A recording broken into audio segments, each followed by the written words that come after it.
Clube Verso, uma colaboração Clube 885 e Tá no Verso. Oi gente, tudo bem? Estamos de volta com o nosso Clube Verso, nosso espaço para falar de negócios aqui na Clube 885. Essa é a nossa finaleira dessa segunda temporada, a gente tá com convidados super especiais. Se tu não viu todos ainda, vai lá no YouTube, confere youtube.com/tanoverso. Essa temporada é mega especial, tá sendo patrocinada por parceiros incríveis. Ju, bom dia! Bom dia, Maju! Os nossos parceiros incríveis que vocês já conhecem, se acompanharam a gente aqui na rádio ou se não lá no YouTube, é a Dauper, aqui de Canela, que tu encontra a loja deles, que tá muito especial ali na frente da igreja. A gente também tem o Café do Bruder, que se tu quer conhecer, tá lá no Verso, aproveita e já nos visita. A gente tem a Impulse, que faz todo o nosso tráfego pago e ajuda na nossa comunicação. E a Monte Verde, que tá construindo um prédio na frente do Verso pra quem quer morar e trabalhar pertinho. Muito bem. Arrasou! Então o craque tá acabando, mas a gente tá craque. Hoje nosso convidado super especial, já residente aqui da Clube, já ouvimos várias vezes por aqui. Tem uma trajetória incrível, a gente vai falar um pouco sobre isso. Matheus, seja muito bem-vindo. Obrigado, meninas. Prazer estar aqui com vocês. Eu acho que, como eu disse, sou parceiro da Clube, mas gosto muito de acompanhar o programa de vocês também, então não é a primeira vez, né? Ai, que coisa boa. Gente, Matheus é lá da Senso Properties, pra quem quiser conhecer, @senso.properties. A gente vai falar um pouquinho do negócio, mas mais do que isso, um pouco da pessoa também por trás, né? Então, tu conta um pouquinho da tua trajetória. Tu começou aqui em Gramado, depois foi pra fora explorar outros ambientes, outros universos e voltou, né? Adoro.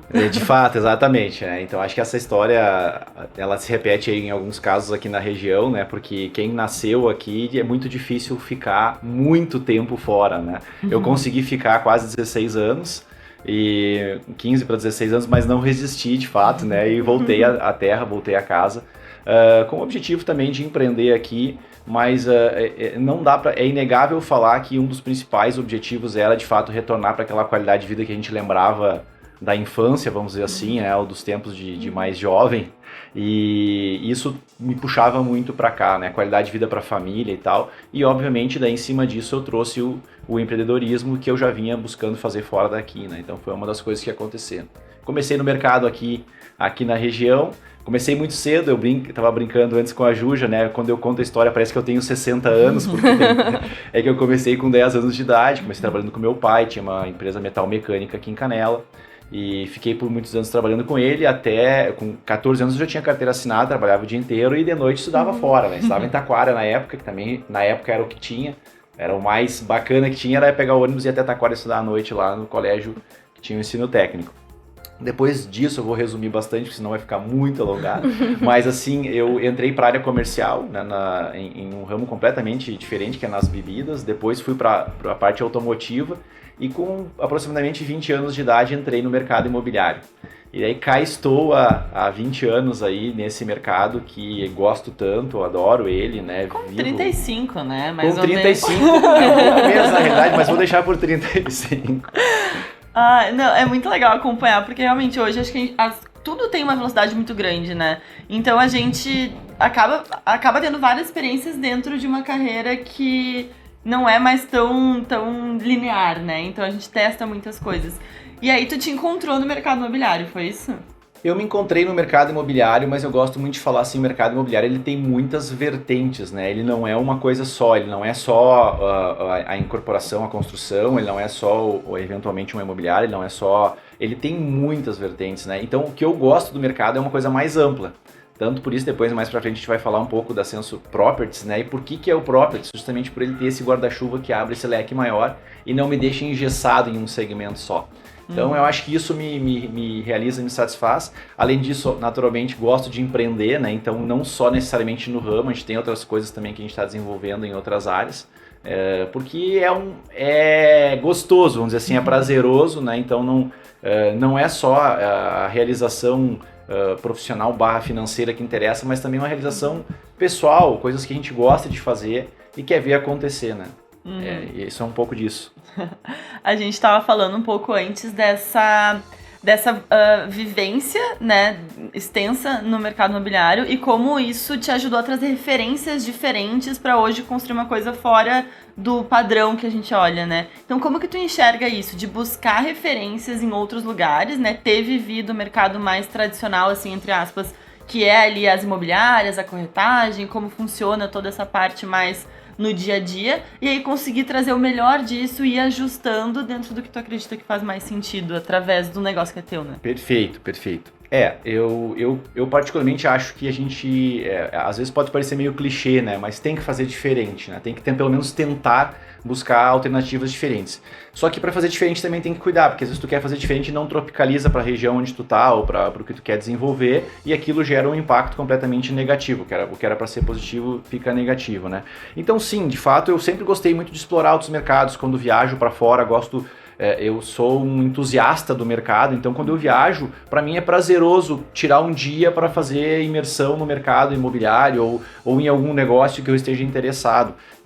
Eu não separo, eu sou um pouco contra aquele negócio de separar o trabalho da vida pessoal. Para mim é uma coisa única, né? E quando tu tem prazer no que tu faz, qualquer horário é horário para fazer essas coisas. Então eu gosto muito de pesquisar. Sim, de fato, a gente trouxe coisas que eu julgo mais...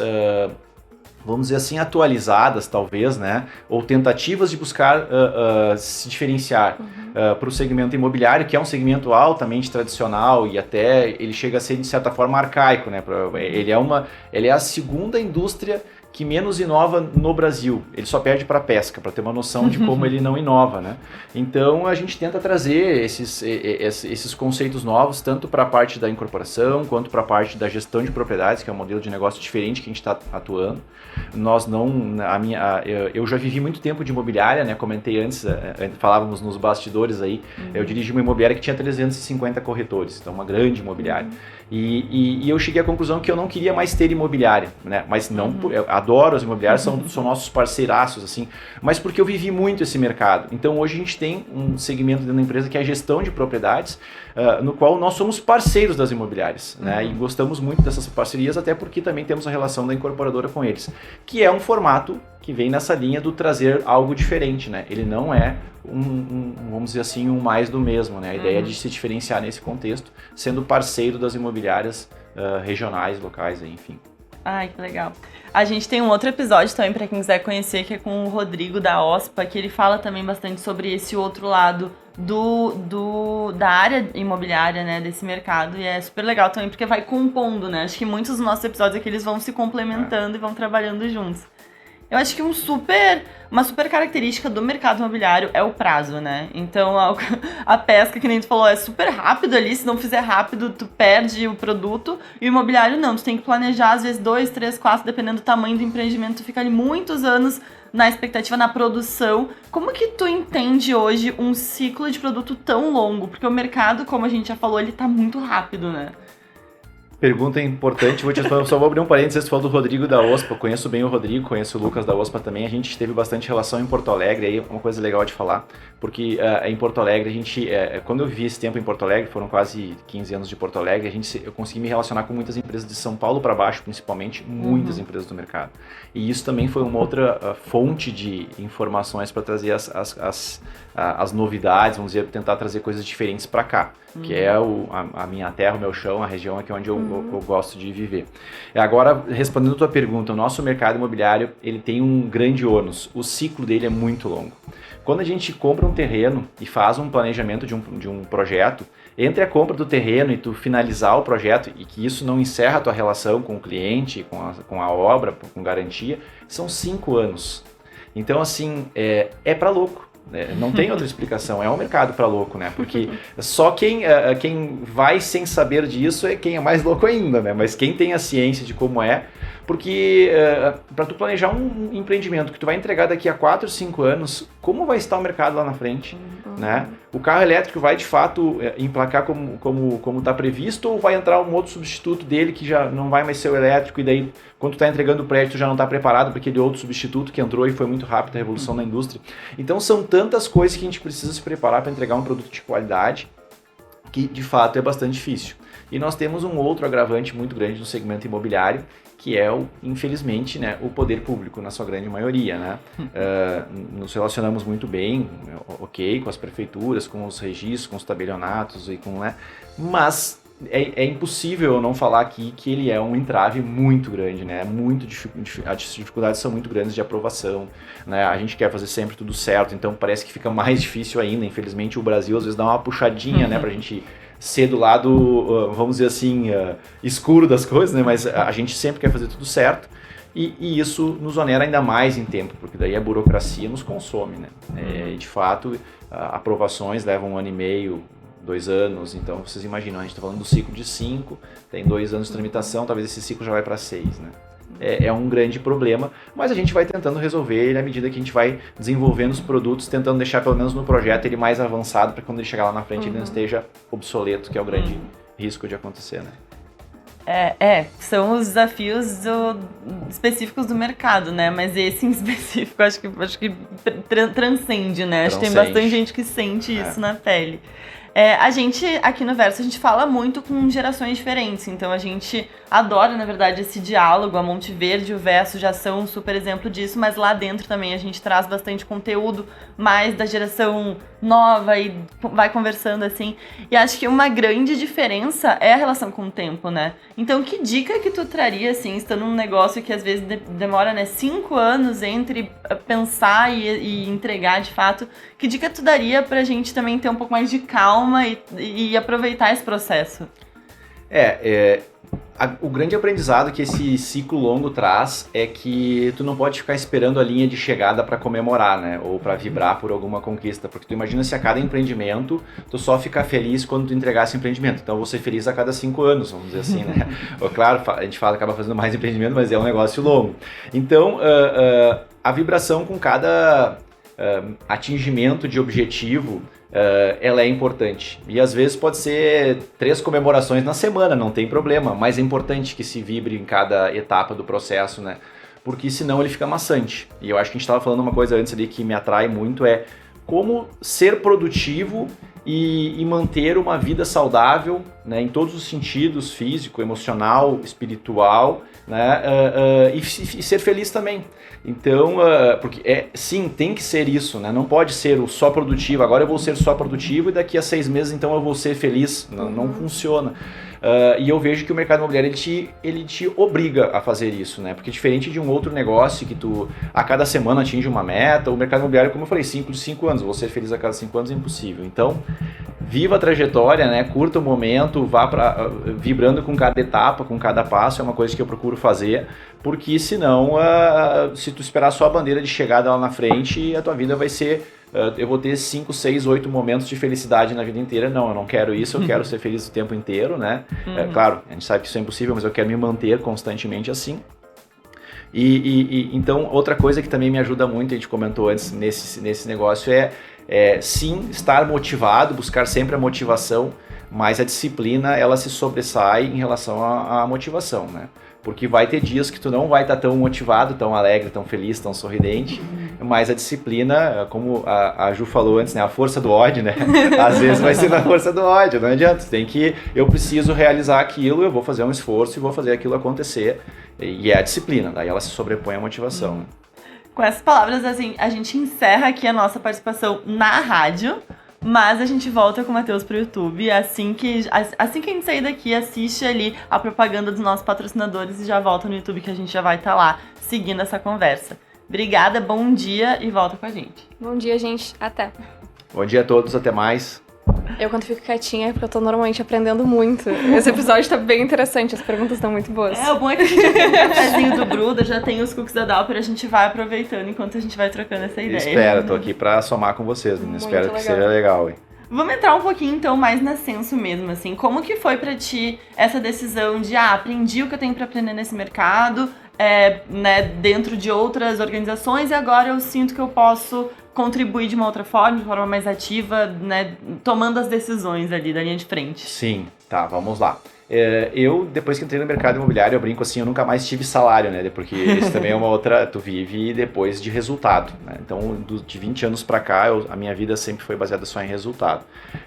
Antes de tomar essa decisão, eu passei um ciclo, quando eu encerrei minha trajetória na imobiliária, vamos dizer assim, na Hiper, quando eu dirigia a Hiper, eu ia já abrir incorporadora, na época abri a Ascenso, iniciei a Ascenso, a Ascenso tem 12 anos hoje, mas eu fui convidado, vamos dizer assim, intimado por parceiros que são da Melnick, de Porto Alegre, hoje é a maior incorporadora do sul do Brasil, a única de capital aberto aqui da região, né, do sul do Brasil, e me convidaram para assumir todo o desenvolvimento de novos negócios deles.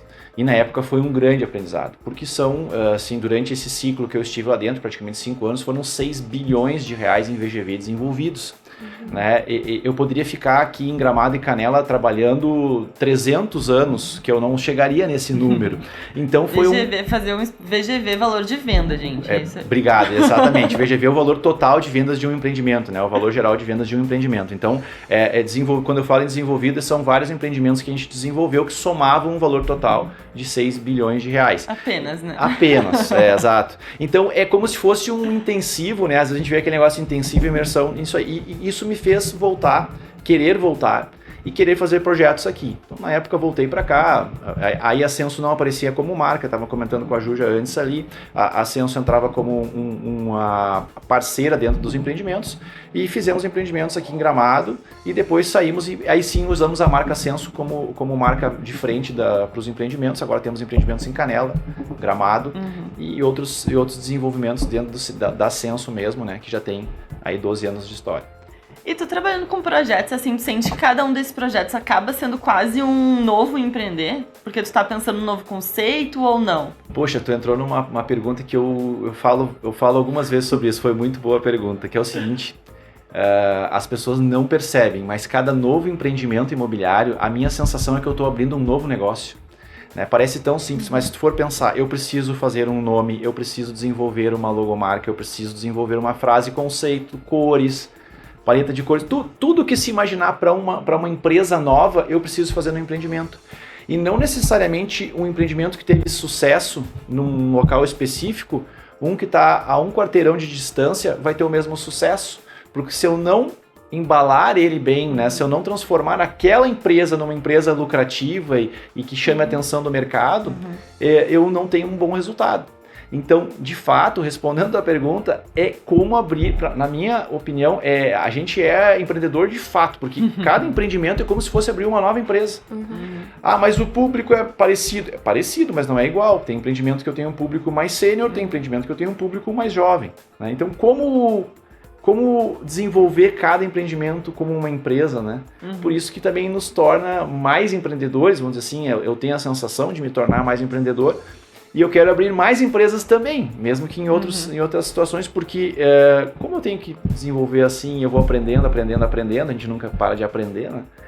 Eu trago isso para outros mercados e outras empresas também, mas é assim, cada empreendimento é uma empresa nova. Ai, que massa. E aí tu tem Ascenso como um guarda-chuva, né? Então tem algumas diretrizes, acho que tem um lado, entre aspas, mais fácil, assim, porque tu já tem algumas diretrizes, a minha empresa é voltada para esse tipo de produto, a gente tem esse nível de qualidade, tu já tem algumas réguas ali, mas tu tem essa liberdade criativa de ir ajustando, adaptando, entendendo o público em cada um desses passos. Mas a comunicação é nova, assim, qual que é o maior desafio, assim, de ter diferentes projetos em andamento? Eu acho que o maior desafio da Ascenso hoje é como se fosse reger uma orquestra, eu brinco assim, porque a gente optou em trabalhar sempre com profissionais muito qualificados. Muitos deles estão lá no verso. É importante destacar, né? É verdade. É fato isso, né? Então, assim, como a gente optou em trabalhar com profissionais qualificados, a gente precisa reger essa orquestra. Então eu tenho lá uma arquiteta super qualificada, que é parceira da Ascenso, eu tenho um arquiteto, eu tenho uma designer de marca, eu tenho um advogado jurídico, e eu tenho uma infinidade de pessoas, inclusive empreiteiros e outras, e eu tenho que, de alguma maneira, né, com pessoas internas da empresa, a gente tem apesar de ter um escritório enxuto, a gente tem algumas pessoas, obviamente, que nos dão suporte, engenharia, arquitetura, dentro de casa, administrativo, financeiro, a gente tem que orquestrar este time para que ele trabalhe como se fosse uma empresa de 100 pessoas. Então, a incorporadora é enxuta, ela tem, no escritório temos menos de 10 pessoas, mas só que a gente trabalha se for olhar direto e indiretamente, com no mínimo 100, 120 pessoas, todos os meses de relação entre os funcionários da obra, entre os funcionários dos projetos e tal, né, complementares. Então, como reger essa orquestra é uma das maiores dificuldades. É uma empresa enxuta, mas que tu tem que organizar e gerir dezenas de pessoas, né? Essa é uma dificuldade grande. A gente falou num episódio com a Fábia aqui sobre diferentes formas de gestão, né? E como a gente consegue ter dinâmicas de trabalho diferentes com as pessoas do mesmo time, né? Então lá no Verso também a gente tem um time super pequenininho, mas a gente trabalha com muitos terceirizados, né? Então a nossa comunicação é terceirizada, a nossa gestão de pessoas, a nossa gestão financeira, a gente trabalha com pessoas que são muito especialistas nas suas áreas e a gente tem uma parcela, vamos dizer assim, das horas deles pra gente, eles têm trabalham em outros lugares, porque também é como eles agregam experiência para que eles possam colocar nos nossos projetos e, enfim, em todo esse leque aí de possibilidades que eles atuam. Tu enxerga que isso é também uma diferença e um diferencial da Senso hoje? Porque, que nem tu comentou, no teu trabalho anterior tu geria 350 pessoas internas, né? Agora tu tem o interno, que acaba sendo um pouco mais limitado o número de pessoas, e tu tem um grupo grande de pessoas que a tua gestão não é completa, né? Que tu tem ali um contrato, mas que é parcial, né? A pessoa ela tem a sua autonomia muito maior, talvez, do que se estivesse 24 horas ali dentro do mesmo escritório. Eu vejo de uma maneira parecida que tu vê, justamente porque é o seguinte, né? Tu tem o lado negativo, que tu não tem aquela pessoa full contigo, mas eu acho que o lado positivo, ele transcende esse negativo, que é o seguinte, essa pessoa que está te atendendo, ela está fazendo, no meu caso lá, um projeto, ou no jurídico, ela está defendendo uma situação, ou está analisando um ponto de vista de outra empresa, de outro segmento, que pode colaborar muito para aquela situação que eu tenho lá dentro da minha empresa. Então, eu acho que não tem mais volta, no meu ponto de vista, essa questão de terceirizar, no sentido positivo da palavra. Ela foi muito depreciada ou foi levada para o lado pejorativo, mas a terceirização para mim é fantástica, porque é uma forma prática, é boa para quem está ali contigo, porque também não fica amarrado, preso, pode ter outras situações, e para nós é ótimo porque aquela pessoa também está aprendendo em outros lugares e traz aquele conhecimento para a tua empresa, né? Às vezes tu tem, hoje eu vejo, no nosso caso a gente tem interno, mas eu vejo empresas que têm um financeiro terceirizado, então aquele financeiro está lá em mais 2, 3 empresas, aí surgiu um problema tributário lá que ele identificou numa empresa, ele vai trazer para a tua também, olha, temos que tomar cuidado nisso aqui. Eu trouxe um arquiteto agora que veio de uma outra empresa, ele disse, olha, aconteceu isso na minha empresa lá, nós temos que nos blindar e olhar, tomar cuidado com isso. Então, essa circulação das pessoas, esse giro mais flexível, né, sem demérito ao CLT padrão, mas eu digo assim, mas esse giro mais flexível, ele traz conhecimento, ele gira informação, eu acho que ele é próspero para todos os envolvidos. Acho que tu entrou num conceito que é muito... existem muitos lados, né, que é o da flexibilidade. A gente não precisa nem falar que a gente é super fã, então o nosso espaço é todo flexível, a gente acredita que a dinâmica de trabalho pode ser flexível, eu quero trabalhar no escritório agora, depois eu vou trabalhar de casa, depois eu vou trabalhar de um outro lugar que tem gente circulando, vou trabalhar do Verso só de vez em quando, a gente é super fã disso, mas a flexibilidade, ela assume algumas responsabilidades, né? Então a pessoa ela tem que ter mais autonomia, ela tem que ter mais responsabilidade, tem que ter mais visão também do todo para que ela possa entender e enxergar onde que ela vai aplicar aquele conhecimento dela, né? Na tua visão, assim, as habilidades de liderança, elas vão evoluindo com o negócio ou ter pessoas acaba dificultando um pouco a entrega ali do teu resultado final? Não, eu acho que a capacidade de liderança, ela é desenvolvida, né? Tem gente que diz, tem líderes que são natos, ok, né? Mas se ele não desenvolver, ele vai parar, ele vai perder para o cara que está se desenvolvendo. Então, eu acho que a liderança, assim como outros aspectos do negócio, eles podem ser desenvolvidos.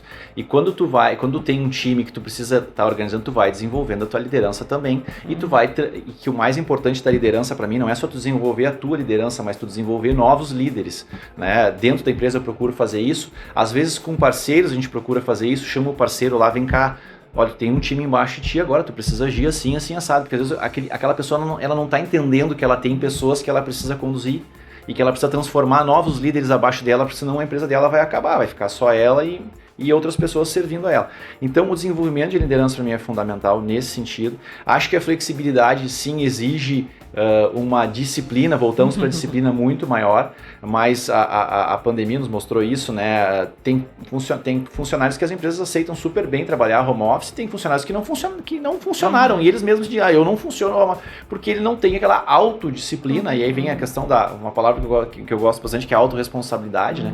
A autorresponsabilidade do indivíduo em relação ao que ele tem que entregar. Então tem que ser autorresponsável, tem que desenvolver isso, mas o líder tem que ajudar a desenvolver também. Inclusive desenvolver novas lideranças para que daí a empresa não pare, né? Porque quando a Juja não está lá, quando vocês não estão presentes, o negócio tem que andar, né? Independente da presença física ou não de quem é o dono ou responsável pelo negócio. Desenvolvimento de liderança. Eu amo os conceitos que a gente está entrando, é tudo bem dinâmico, eu acho que são assuntos que estão sendo super discutidos e estão super em alta, justamente porque tem várias visões sobre como que vai funcionar, qual vai ser o melhor formato, qual que é a melhor dinâmica, o que é legal, o que não é tão legal. E são coisas que aqui na nossa região, às vezes, ainda demoram um pouquinho mais para chegar, ou as pessoas das empresas mais tradicionais, os líderes mais tradicionais ainda têm um pouquinho de resistência. Pra gente ir encerrando aqui nosso papo, tu que teve muita experiência fora, agora já tá há bons anos aqui também nesse mercado, onde tu enxerga os principais pontos, assim, de diferença, de vantagem, de repente, de a gente estar aqui, além da qualidade de vida que a gente já falou, mas, assim, pensando no mercado mesmo, como que tu enxerga esses dois pontos, né? Acho que fora tem muito mais atores, né? Muito mais informação, muito mais elementos, tu acaba tendo que ser mais dinâmico, mas como que a gente traz isso pra cá? Eu acho que, sim, a tua pergunta é mais uma pergunta bem importante, porque é o seguinte, ó, a gente, felizmente aqui tem muitas lideranças legais, muitas empresas diferenciadas, muitas coisas acontecendo. O que eu vejo de diferente, às vezes, das regiões mais densas, vamos dizer assim, do Brasil, é que as pessoas se encontram mais e trocam mais, né? O programa de vocês aqui é um exemplo de suma importância para o desenvolvimento dessas lideranças. O carinha que está lá naquela empresa lá que assumiu uma posição de liderança, ele está ouvindo. Se ele pegar um insight dessa nossa conversa e dizer assim, pô, se eu pegar isso aqui e transformar, ele consegue melhorar a operação dele. Então, como a gente fazer para integrar mais os líderes de negócio, as pessoas que querem se desenvolver aqui, né? Eu vejo que já tem movimentos acontecendo, mas eu acho que ainda é muito incipiente perto do que eu gostaria de ver a região trocando, né? Outra coisa que acontece, vocês sabem bem, ainda existe, né, o velho bairrismo Gramado, Canela, que para mim é uma coisa mais absurda do mundo. Para mim existe uma região, que é a região da Serra aqui, porque uma cidade é interdependente da outra, e se as lideranças se unissem, isso aqui seria um foguete supersônico, né? Ele só não é ainda porque tem dificuldade de integração, tanto nas gestões, agora eu vou até entrar na gestão pública, quanto nas empresas, né? Porque várias vezes tentamos fazer esse movimento, até logo que eu voltei, para integrar as associações de Gramado e Canela, fazer uma associação mais forte, que tivesse mais impacto, tivemos dificuldade. Então, assim, a integração das pessoas que são líderes, das gestões das empresas, em movimentos ou algo do gênero, seriam muito benéficas para o desenvolvimento e para que não ficasse para trás em relação ao que acontece fora. O que eu não quero, eu me coloco, por isso que eu continuo assim, eu ainda tenho uma ligação forte com outras empresas de Paraná para baixo, principalmente, porque o que eu tenho receio é assim, de eu ficar 10 anos aqui parado, entre aspas, né, só no mercado local, e perder o que está acontecendo fora. Então eu tentei não me desconectar, né? Amanhã eu estou em Porto Alegre, né? Na outra semana eu vou para Curitiba, então assim, eu tento não me desconectar do que está acontecendo fora justamente para ficar abastecendo de coisas novas, porque infelizmente é uma realidade, se a gente ficar 3, 4 anos sem essa comunicação com o que está acontecendo no mundo, a gente perde muito, né? O efeito de ilha, eu acho que a gente tem às vezes, né? Eu sou autossuficiente, tudo que eu tenho, tudo que eu preciso tá aqui, Isso. Aí tu acaba se fechando e perdendo um pouco esse oxigênio, né? De oxigenar ideias Exato. mesmo. Um outro tema que tu entrou, e aí a gente já vai encerrando mesmo, porque a gente gosta de falar e ficar perguntando, mas que a gente fala muito, que é sobre o networking e sobre essa troca e essa rede de contatos, né? Que é uma das nossas principais forças lá. Então, se tu vai trabalhar do Verso, tu consegue conectar com outras empresas, tu tá falando com outras pessoas, e tu falou muito sobre construir essa rede em outras regiões também, em outras cidades. Hoje a gente tem conexão com o pessoal do litoral, com o pessoal de Porto, de Caxias, então quem trabalha do Verso, quem é da nossa rede, pode trabalhar desses outros lugares e conversar com outras empresas, conhecer essas outras empresas. Como é que tu enxerga que mesmo estando aqui, essas conexões te fortalecem teu negócio? Eu acho que conexões feitas, elas não podem retroceder, sabe? Depois que tu faz a conexão com outras empresas, com outros empresários, com outras lideranças que tu quer manter, tu precisa estar oxigenando elas de pouco em pouco, e não precisa ser a cada semana nem a cada mês, às vezes uma vez por ano, aquela lembrança, aquela, né, chamar de novo aquele contato, falar um pouquinho. Então, assim, eu felizmente criei muitas conexões nesse mercado, acho fundamental, né, isso que o Verso faz de ampliar e oxigenar essas relações, porque de certa forma tu consegue trazer esses conhecimentos que a gente falou. É uma coisa nova que aconteceu lá no litoral, que conectou lá e alguém trouxe para cá, e já lá dentro está circulando aquela informação. Então a circulação das informações ela é extremamente relevante. Mas manter as relações construídas, né, e o networking vamos dizer assim, é imprescindível para quem quer desenvolver um negócio. Mas o que o meu negócio aqui nesse momento tem a ver com aquela relação que eu tenho lá em Maringá, no Paraná? Olha, pode não ter, mas se eu peguei algum conhecimento lá que eu consegui trazer para cá, eu estou já implementando uma inovação no meu negócio de alguma relação que eu tive de networking que eu conectei. Então, é imprescindível. Eu acho que as pessoas aqui, realmente, o efeito ilha que tu falaste é fantástico. É uma região fantástica, ela tem realmente tudo, é maravilhoso, mas não dá para achar que aqui é o coração do mundo, né? A gente tem coisas incríveis no mundo inteiro a se explorar. Eu, como falei, quando saio, sempre vou explorar coisas novas para trazer de volta e conseguir oxigenar, trazer de volta para cá as novidades, enfim, do mercado, né, e das relações que a gente constrói aí. Não, o Matheus tá falando, a gente tá aqui concordando as duas cabeças, porque é bem o que a gente acredita. Acho que o Clube Verso é muito isso, como que a gente traz pessoas diferentes, como que a gente dá voz para pessoas diferentes e ouve e tenta buscar justamente esses pontos de conexão e esses pontos de apoio, né? Então eu tô vendo que o Matheus tá falando sobre isso, eu consigo enxergar um link com o meu negócio e com outro papo que a gente teve aqui nessa ou em outras temporadas. E é por isso que a gente faz as conversas. Obrigada por ter topado, obrigada por ter trazido a tua experiência, a tua bagagem, teu negócio pra gente, um pouquinho disso. Imagina, Ju e Juja, obrigado pelo convite de vocês, fico muito feliz de estar aqui com vocês, acho super legal o programa, essa iniciativa foi fantástica, acho que ela está cada vez se aprimorando mais, tive a oportunidade de ouvir vários já, e gostei bastante, fico sempre ligado justamente porque, para mim, o programa, um livro, ele tem a mesma função. Se a gente pegar um insightzinho só, que nos sirva, ele já valeu totalmente a pena. Espero que as pessoas que tenham nos ouvido e nos assistido hoje aqui tenham conseguido pegar um insight só, que possam aplicar no seu dia a dia e melhorar o seu desenvolvimento do seu negócio, enfim. Muito obrigado. Imagina. Essa é a ideia do programa, né? Que seja rapidinho, a pessoa pega ali uma ideia que ela pode aplicar no próprio dia, assim. Foi muito legal, gente. Foi uma aula. Obrigado. Obrigada, pessoal que está assistindo. É sempre um prazer voltar aqui, trazer pessoas, trazer ideias, trazer, né, dicas, insights que vocês possam colocar já nos seus negócios, nos seus dias. E a gente volta encerrando essa temporada. Comenta se gostou, curte, acompanha as redes do Verso, da Clube, da Senso também. E a gente volta no próximo episódio. Tchau, tchau, gente, e um bom dia. Obrigado a todos. Clube Verso, uma colaboração Clube 885 e Tá no Verso.